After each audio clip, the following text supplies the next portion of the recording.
Hello friends, जय माता दी। कैसे हैं आप सब। सखीरी सावन आयो रे, मोरा भीगेगा तन, भिगाऊंगी मन, मेरे भोले को मनाने का मौसम आयो रे। सखीरी सावन आयो रे, भीगी है अखियां मोरी, भीगी है सखियां सुमी, नाच नाच भोले को रिझाऊंगी, सखीरी सावन आयो रे। दोस्तों, सावन का महीना और 25 जुलाई को सावन का दूसरा सोमवार और श्रावण मास के कृष्ण पक्ष की द्वादशी तिथि है और इसी दिन कामिका एकादशी व्रत का पारण भी किया जाएगा। तो सभी लोग को घबराना नहीं है, तुलसी के साथ सुबह सुबह पारण कीजिए। और सावन का दूसरा सोमवार अति अद्भुत योगों में आ रहा है।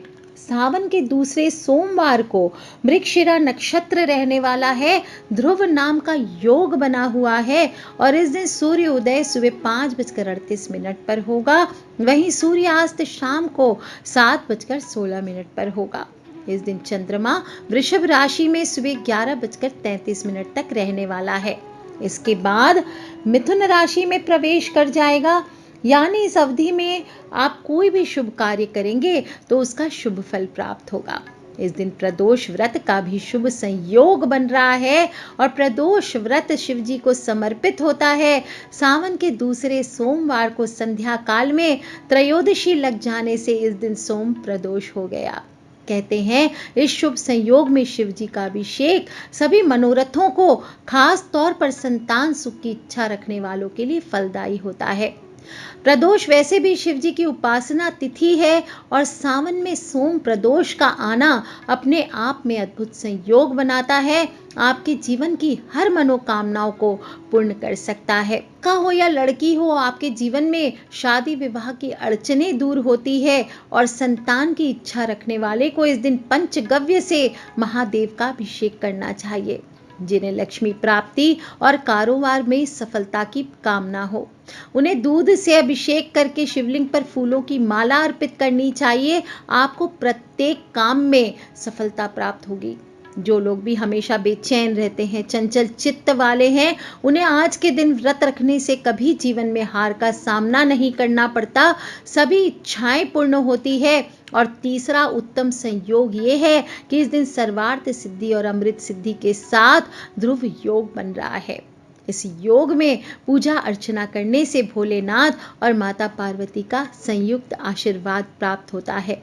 इस योग में गंगा स्नान करें, शिवजी और विष्णु भगवान की पूजन करें, अमृत के समान फलदायी होता है।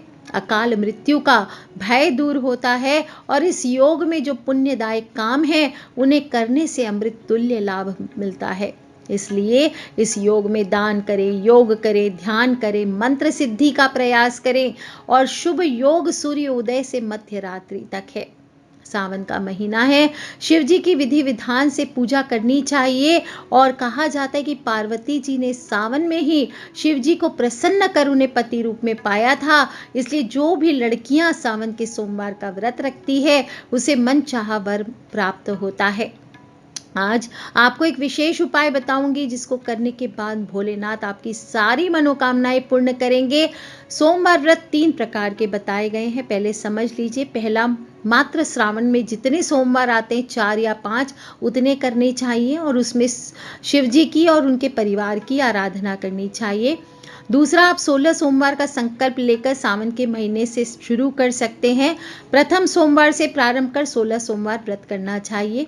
छूट गया है पहला तो दूसरे तीसरे से शुरू करें। और तीसरी विधि है सोम प्रदोष व्रत, जो माह में 2 बार आती है, उसमें व्रत और अभिषेक करना। जो भी व्रत करेंगे सभी में नियम सेम है। प्रातःकाल स्नान करके सफेद वस्त्र धारण करें, पवित्र जल से पूरे घर में छिड़काव करें और फिर पूजा घर में आप बाजोट या चौकी पर सफेद कपड़ा बिछाकर शिव परिवार को स्थापित करें। चाहे चित्र हो, चाहे शिवलिंग हो, सभी की मूर्तियां हो, या फिर आप किसी मंदिर में जाके भी पूजन कर सकते हैं। और फिर संकल्प लें, सोमेश्वर पूजम करिष्ये। इस प्रकार से आप शिव परिवार का फिर षोडश उपचार पूजन शुरू करें। सबसे पहले शिवलिंग के पास शुद्ध घी का दीपक जलाएं, चंदन से धूप करें। इसके बाद शिवलिंग का जल अभिषेक करना चाहिए। आपके पास गन्ने का रस है, पंचामृत है तो उससे अभिषेक करें। फिर शुद्ध जल से अभिषेक कर बाबा को पोंछें शुद्ध तौलिए से। फिर चंदन से त्रिपुंड बनाएं यज्ञोपवीत यानी कि जनेऊ अर्पित करें और मौली के रूप में वस्त्र और उपवस्त्र चढ़ाएं, बेलपत्र चढ़ाएं, सफेद पुष्पों से बाबा का श्रृंगार करें, ऋतुफल चढ़ाएं, चावल के खीर का भोग लगाएं और अक्षत पुष्प और गंध हाथ में ले करके इसके बाद शिव जी का ध्यान करते हुए मंत्रों का उच्चारण करें। ओम नमः शिवाय, ओम नमः शिवाय, इससे शिव जी का पूजन करें। ओम लिम बागवादिनी भगवती मम कार्य सिद्धि कुरु कुरु फट स्वाहा, इस मंत्र को बोलते हुए माँ पार्वती की पूजा करें। पूजा के बाद व्रत की कथा सुने, आरती करें, प्रसाद बांटे। ऐसा करने से जीवन में सुख शांति का वास होता है। और जो लोग भी शिव जी के अष्टाक्षरी मंत्र की 11 माला का जप करना चाहते हैं, उन्हें बता दूं, ह्रीम ओम नमः शिवाय ह्रीम, इस मंत्र का जप करें। आप चाहे तो राशि के अनुसार भी पूजन कर सकते हैं। इस दिन दूसरे सोमवार को मेष राशि वाले शिवलिंग पर चमेली के तेल का दीपक करें। वृषभ राशि वाले शुद्ध घी से अभिषेक करें। मिथुन राशि वाले मौली में दुर्बा बांध करके 11 दुर्बा की गांठ बना लीजिए, उसे शिवलिंग पर अर्पित करना चाहिए। कर्क राशि वालों को सफेद कनेर के फूल अर्पित करने चाहिए और सिंह राशि वालों को लाल कनेर के फूल चढ़ाने चाहिए। जो कन्या राशि वाले हैं उन्हें इस दिन पान का बीड़ा शिवलिंग पर चढ़ाना चाहिए। जो तुला राशि वाले हैं वो इत्र से बाबा का अभिषेक करें। वृश्चिक राशि वाले शिवलिंग पर जो जलधारी होती है वहां पर थोड़ा सा सिंदूर चढ़ाएं। और धनु राशि वाले दूध में केसर मिलाकर शिवलिंग का अभिषेक करें।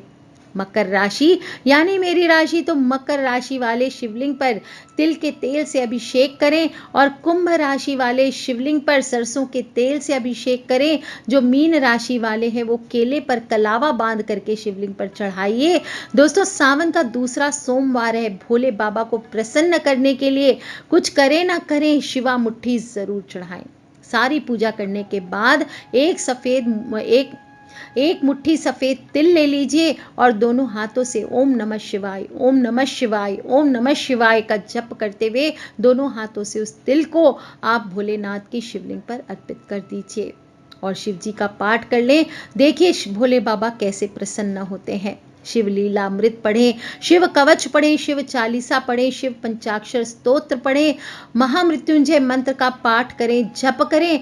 आप ओम महाशिवाय सोमाय नमः या ओम नमः शिवाय का जप कर लीजिए। और बेलपत्र अर्पित कर रहे हैं तो बेलपत्र हाथ में लेकर के शिव पंचाक्षर स्तोत्र का पाठ कीजिए और फिर बाबा को बेलपत्र अर्पित कीजिए। देखिए कमाल। कई बार देखने में आता है कि बेलपत्र 1, 3 या 5 पत्र वाला होता है। बेलपत्र जितने ज़्यादा पत्ते वाला होगा उतना अच्छा होता है और ध्यान रखना चाहिए कि कम से कम 3 पत्ते वाला बेलपत्र हो। इससे कम पत्ते वाला बेलपत्र आपको नहीं अर्पित करना चाहिए। जब ये 3 पत्ते वाला बेलपत्र होता है तो ये संपूर्ण एक बेलपत्र माना जाता है। ध्यान रखें, अधिक धारियां आदि हो बेलपत्र पर तो वो बेलपत्र भी नहीं चढ़ाने चाहिए। जिन पत्तों पर चक्र होते हैं, धारियां होती है, उन्हें खंडित माना जाता है। इसलिए छांटते वक्त देख लीजिए कि कहीं से बेलपत्र कटा फटा भी ना हो, ना ही उस पर धारियां चक्र आदि बने हुए होना चाहिए। ज्यादा नहीं आपके पास बेलपत्र तो एक ही बेलपत्र से काम चलाइए। बस ध्यान रखें चिकना भाग है उसी भाग से शिवलिंग के ऊपर आपको इसको ओम नमः शिवाय का जप करते हुए चढ़ाना चाहिए। और अगर आपके पास बेलपत्र अधिक नहीं है तो आप एक ही बेलपत्र को बार बार पानी से धो करके ओम नमः शिवाय का जप करके चढ़ा सकते हैं। ध्यान रखें दोस्तों, शिवलिंग पर बिना जल चढ़ाए बेलपत्र नहीं चढ़ाना चाहिए। और ना ही सोमवार है तो सोमवार और चतुर्दशी 2 दिन बेलपत्र तोड़े नहीं जाते, इस बात का ध्यान रखें। बेलपत्र क्या है आपको पता है? स्कंद पुराण में बड़ी सुंदर कथा बताई है कि माता पार्वती के पसीने की बूंद मंदराचल पर्वत पर गिर गई थी, उससे बेल का पेड़ निकला था, उद्भव हुआ और इसीलिए इसमें माता पार्वती का निवास बताया गया है। पेड़ की जड़ में गिरिजा के स्वरूप में, तनों में माहेश्वरी के स्वरूप में, शाखाओं में दक्षिणायनी के स्वरूप में, पत्तियों में पार्वती के रूप में रहती है माता पार्वती, फलों में कात्यायनी रूप में, फूलों में गौरी रूप में। इन सभी रूपों के अलावा माँ लक्ष्मी का रूप समस्त वृक्ष में निवास करता है। बेलपत्र में माता पार्वती का प्रतिबिंब होने के कारण इसे शिवजी पर चढ़ाया जाता है। और शिवजी जब आप चढ़ाते हैं बेलपत्र तो आपसे प्रसन्न होते हैं और अपने भक्त की सभी मनोकामनाएं पूर्ण करते हैं। जो व्यक्ति किसी तीर्थ स्थान पर नहीं जा सकता, अगर वो श्रावण मास में बेल के पेड़ के मूल भाग की पूजा करके उसमें सिर्फ जल अर्पित कर ले ओम नमः शिवाय का जप करते हुए, तो उसे सभी तीर्थों का पुण्य मिलता है। और बेलपत्र को सींचने से आपके पितृगण भी प्रसन्न होते हैं। बेलपत्र के आसपास सांप नहीं आते। किसी की शव यात्रा बेलपत्र की छाया से होकर के अगर निकले तो उसे मोक्ष प्राप्त हो जाता है। दोस्तों, वायुमंडल में व्याप्त अशुद्धियों को सोखने की क्षमता रखता है बेल वृक्ष। और आपको बता दूं, बेल वृक्ष कभी नहीं काटना चाहिए, इससे वंश का नाश होता है।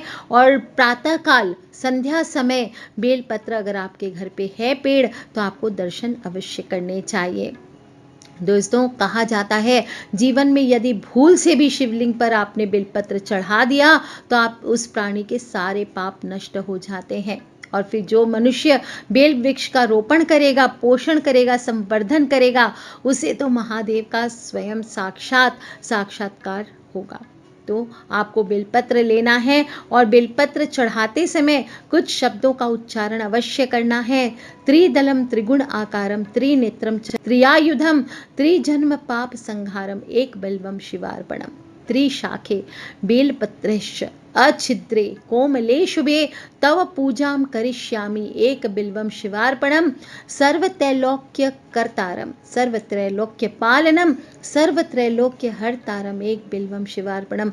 जिसको भी ये बेलपत्र का स्तोत्र आता है पूरा पढ़ सकते हैं। और इस प्रकार से आप भोलेनाथ पर बेलपत्र अर्पित करें। और इस दिन जलाहार और फलाहार ग्रहण करना उत्तम माना गया है। नमक का, अनाज का सेवन ना करें।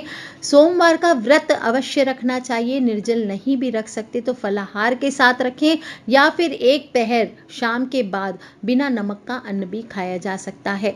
श्रावण सोमवार का व्रत सूर्योदय से प्रारंभ होकर गोधूली बेला तक किया जाता है। और इसके पश्चात आपको सोमवार व्रत की कथा सुननी चाहिए। इसके बाद ही आपको भोजन करना चाहिए। दोस्तों, सावन का सोमवार है। शिव पूजा में भूल करके भी हल्दी नहीं चढ़ाना चाहिए, कुमकुम नहीं चढ़ाना चाहिए। इसकी जगह चंदन चढ़ाइए, भस्म लगाइए, क्योंकि कुमकुम और हल्दी बैरागी है भोलेनाथ, उन्हें ये सब नहीं चढ़ाएं। ये चीज़ें चढ़ाना निषेध होता है। सफ़ेद फूल से बाबा का श्रृंगार बहुत ही चमत्कारी माना गया है, लेकिन केतकी का फूल नहीं चढ़ाना है, चंपा का पुष्प नहीं चढ़ाना है। शिव जी को धतूरा का फूल हुआ, आंकड़े का फूल हुआ, ये चढ़ाइए। इसी प्रकार शिव जी की पूजा में तुलसी का प्रयोग नहीं होता है। इसे भगवान विष्णु को चढ़ाया जाता है, लेकिन कभी भी भोलेनाथ को तुलसी पत्र नहीं चढ़ाना चाहिए। और इसी प्रकार नारियल के पानी से भी भोलेनाथ का अभिषेक नहीं करना चाहिए। कुछ लोग क्या कहते हैं, नारियल ले जाते हैं, नारियल नहीं, ये प्रजनन का प्रतीक है। नारियल के पानी से भोलेनाथ का अभिषेक नहीं होता, भोलेनाथ बैरागी हैं, इसलिए थाली में नारियल भी नहीं रखना चाहिए। और शंख से अगर आप अभिषेक, जैसे विष्णु भगवान की पूजा में एकादशी में हमेशा कहती हूँ शंख का प्रयोग करें। कभी भी भोलेनाथ की पूजा में आपको शंख का प्रयोग नहीं करना चाहिए। दोस्तों, छोटी सी हल्की सी विधि बताई है मैंने। श्रावण माह में इस प्रकार से पूजा करने से सभी अनिष्ट, अकाल मृत्यु, बाधाओं से मुक्ति मिलती है और आपके जीवन में धन धान्य समस्त सुख में वृद्धि, ऐश्वर्य से परिपूर्णता आती है, आपका कुटुंब बढ़ता है और आपके जीवन क्षेत्र में आने वाली सभी बाधाओं का निवारण होता है। जीवन में आने वाले संकट टलते हैं, दाम्पत्य में आपसी प्रेम बढ़ता है, आर्थिक परेशानियां कम हो जाती है। और सोमवार के दिन भोलेनाथ का पूजा बेलपत्र और दूध से अभिषेक करने से सभी प्रकार के जीवन में दोष समाप्त हो जाते हैं। तो इस बार ऐसे ही जाया ना जाने दे। चाहे तो आप शिवलिंग घर पे स्थापित करके आप भोलेनाथ की पूजा घर में कीजिए, या फिर आसपास किसी शिव मंदिर में जा कर के कीजिए। आप देखिए, आपको सभी प्रकार के पितृदोष से भी छुटकारा मिलेगा। आपके जीवन में जो भी रोजगार, बिजनेस आदि से संबंधित बाधाएं आ रही है वो भी दूर होगी, साथ ही साथ बीमारियों से भी छुटकारा मिलेगा। तो दोस्तों, कर लीजिए ये उपाय। सावन का दूसरा सोमवार है, जाया नहीं जाने देना और बोलना है हर हर हर हर महादेव शंभो। तू मुझ में शिव, मैं तुझ में शिव, मेरे रोम रोम में शिव, कण कण में शिव। हर हर हर शिव बम बम बम शिव, हर हर हर शिव बम बम बम शिव। बोलिए भोलेनाथ की जय। हर हर हर महादेव शंभु। आज के लिए इतना ही। Take care friends, love you all. जय माता दी। बम बम भोलेनाथ की।